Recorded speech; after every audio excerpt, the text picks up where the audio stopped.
Hi guys, welcome to the Citizen channel. I hope you're all staying safe and well. Please, if you are new to this channel, please push that subscribe button. We do everything City, past and present here on these little vlogs, so I do try and inform and entertain, and there's some links on screen as well for Facebook and Twitter where I do post loads of City stuff. So if you follow a friend me on there, I do check every few days and follow and friend everyone back. And if you do get a chance, please have a check out my film and TV channel as well, which I try and inform and entertain on there, and all the latest films and TV drama here in the UK and from around the world. So if you can check that out, that will be fantastic. Anyway, hope you enjoy today's feature.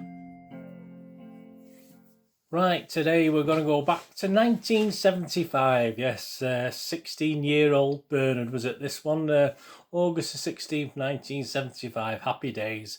I was literally about a month away from starting work. I was waiting for some exam results and they were sort of taking a while to get to me, and I did apply for a bank job, Lloyd's Bank. I did get it, but obviously in the meantime I'd gone out and got a job at the CWS in Manchester. So by the time I'd been there a couple of months, the bank got back onto me and said I could have a job there, but I was getting paid more at the co-op, so I stayed with there. Who knows what might have happened, David, if I'd hung on for the bank, but hey, we'll never know.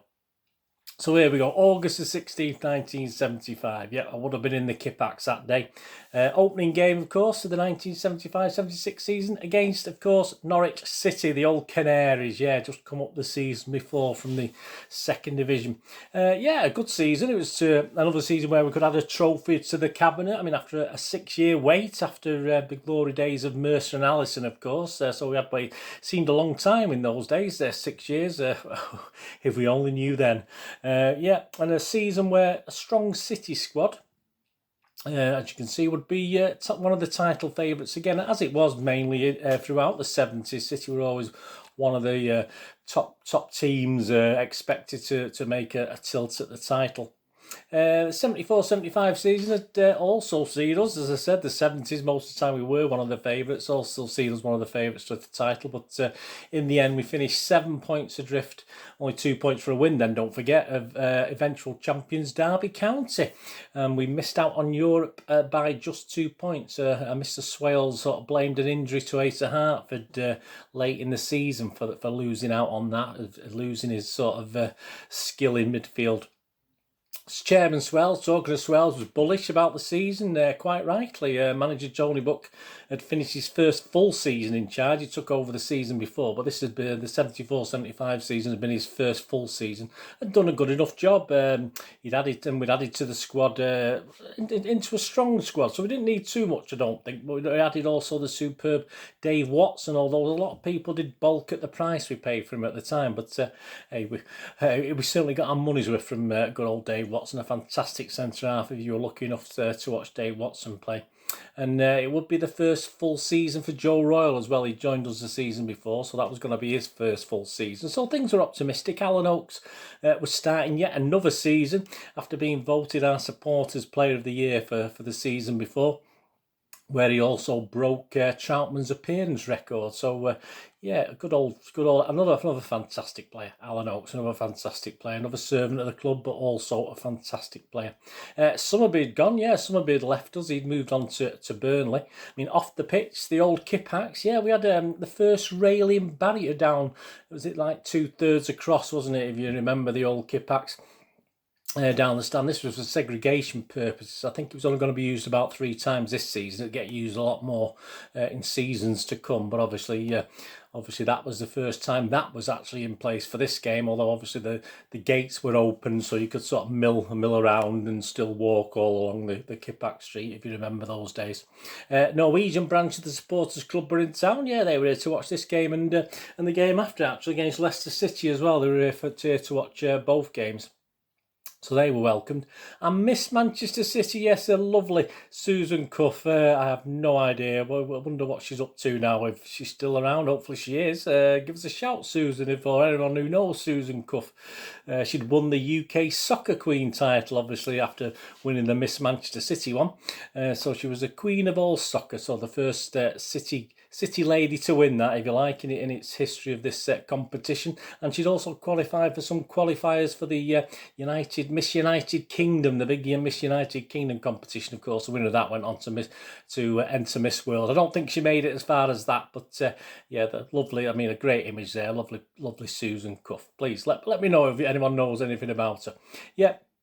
Our visited Norwich, yeah, were managed by future City manager John Bond, of course. Norwich, as I said, had been promoted the previous season, finished behind United and Villa in third spot, but that had earned them promotion to the top division. In the programme notes, John Bond promised, or sort of hinted, that he would keep Norwich out of the relegation zone for at least 3 years. Anyway, obviously, little Norwich, of course, at the time. He did far better than that, of course, and when they were finally relegated in the 80-81 season, he wasn't even there because he'd come to us. He'd come to us at City by then. So obviously, City taking John Bond had probably doomed Norwich to relegation, unfortunately. But what they did do, obviously, in the 75-76 season, they finished 10th. In 76-77, they finished 16th. In 77-78, they finished 13th. 78-79, they finished 16th.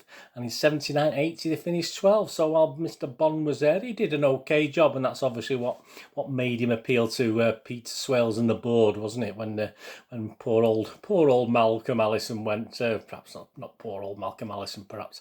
Yeah, the teams that day at Maine Road in front of 29,103. Not the biggest opening day crowd, considering we sort of were averaging quite well. A lot bigger crowds than that in those days. 29,103 were there. The teams that day, City's team was Corrigan, Hammond, Donaghy, Doyle, Watson, Oakes, Hartford, Bell, Marsh, Royal, Chewett, and the sub was a lad called Telford. Yeah, there's a little piece on him. I think he did actually get a game that season, but not enough for us to really know that much about him. The Norwich team was Keelan, remember Keelan. But one of the defenders, I think it was the left back. He could have been the right back. M.E.N, he was obviously going to be a City manager in the future, but he was in the defence for Norwich. Sullivan, Morris, Forbes, Powell, Grapes, McDougall, Peters, Suggett, and Maguire. So McDougall and Peters, obviously, perhaps at the autumn of their careers, obviously playing for Norwich City. So for a little summary of the game, this similar programme reading the teams out here. We go to the 20 years ago feature in the matchday programme for City versus Spurs on the 19th of August 1995, when it used to look back 30 years ago, 20 years ago and 5 years ago. So I'm just going to sort of summarise the game from that report in the programme. The opening game of the season, as far as City were concerned, was very much like the curate's egg. Good in parts, fortunately not so good bits all came in the first half, which was instantly forgettable. The game saw future Blues manager M.E.N at fullback for Norwich. Not that Mel would want to remember it. The only newcomer in the Blues lineup for the first league game was centre-half Dave Watson, signed on the 18th of June from Sunderland, and along with his defensive colleagues, he must have been pleasantly surprised at the lack of penetration from the visitors. Not that City were much better in the first 45 minutes. There were lively moments in the first half, particularly when Dennis Chewett showed why he was a better attacker than defender, putting Joe Corrigan's goal under pressure when he sliced a clearance. And Rodney Marsh got in a header which keeper Kevin Keelan did well to stop at the foot of a post. However, whatever was said in the City dressing room during the interval did the trick. After 61 minutes, Marsh shook off his marker, slipped the ball to Colin Bell, and the King buried it in the top left-hand corner. Just afterwards, Stewart restored the fans' faith by scoring with a scissors kick. Yeah, well, he's done one or two of those, hasn't he?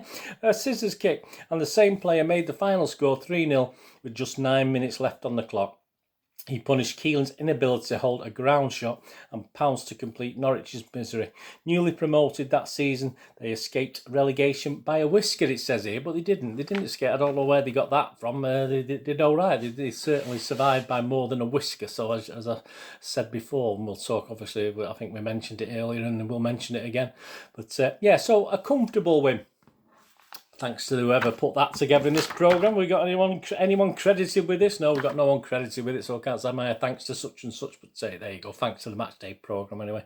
So comfortable win, although we did make hard work of it. Yeah, my memories, absolutely not at all. I have no idea. I know I was there, but I was probably in that's a little picture of Norwich, so I was probably in there somewhere. I can't pick myself out, but I can't give you any specific memories of that day.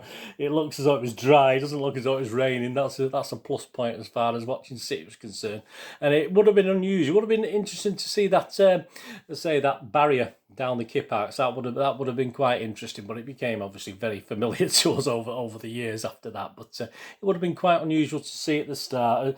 Again, as you can see, there's no actual fence in front of the kip arcs as yet. That would be later on, as we went along, of course. So yeah, my little memories, very few and far between. So I can't give you any sort of. But hey, come on, lads! It's 46 years ago. I've said I can't remember what happened 46 minutes ago. Never mind 46 years ago. So there you go, comfortable win. We did make hard work of it, of course. But John Bond wasn't very good in defeat. And no, he did state following this game that City were a team with unnecessary elements of nastiness. There you go. Mister didn't mess about. Tony Buck responded in that Leicester programme, the following programme, responded to that claim by John Bond. And he just said that in no way can City be called a dirty team, and claimed it was just sour grapes from John Bond, who was a bit of a mate as well, apparently. So there you go. That's just shows, doesn't it? But yeah, we didn't hold it against John Bond, did we? We say we took him on a few years later, but there you go. We went on to have an okay season, as I say. It was helped by a League Cup run, of course. But as in 1974-75, we finished 8th, so we finished in an identical position. But this time, a massive gap between us and the winners, 17 points behind the champions Liverpool that season, 75-76. As stated earlier, Norwich and moaning mini John Bond did well, finishing a very respectable 12th. So they didn't survive by a whisker, did they, as was claimed in this little article. But they're and only 1 point behind us, so so it wasn't too bad a season for them, was it? And they did actually hold us to a 2-2 draw at Carrow Road the following December, and I think it was at that one as well. And of course, Norwich, of course, took City to a second replay in our little run at the League Cup, didn't they? There was a 1-1 draw at Norwich, followed by a 2-2 draw at Maine Road. And of course, we finally won at neutral Stamford Bridge in the second replay, 6-1. And of course, that was the season 75-76 when we beat Newcastle in the League Cup final to win the League Cup for a second time. So even though I say we finished 8th, it wasn't overly fantastic as to what was expected, but and certainly we probably underperformed again, as we tended to do in the 70s, but at least we had a trophy to put in the cabinet. We weren't to know how long it was before we'd get the next one, was it? But there you go. Anyway, thanks for joining me for this little look back in and around City versus Norwich City on the August the 16th, 1975. Happy days. I'm sure they were. As I say, I don't remember specifics, but it was a good time for me. Just starting work, getting lots of money, getting my first wage packet within a few weeks of that. Oh, it was wonderful. I didn't know what to spend me £20 a week on. It was absolutely amazing. But there you go. I'm glad. Hope you enjoyed that anyway. Let me know any memories you got of that time, or if you're as old as me, or if you're a young lad, just have a good laugh at us old buggers who used to be there at those days. Anyway, thanks for joining me. What we're going to do this today, have a great one. Look after yourselves, look after your friends, look after your families. More importantly, let's all look after each other. Till we meet here again on the Citizen channel, or perhaps have a flick across, please. If you have a little rest from football, you look at my film and TV channel. Yeah, lots of info and entertainment. I try to entertain on there as well. So have a look at that if you get a chance. That's fantastic. All I ever ask of you, please stay safe, Blues.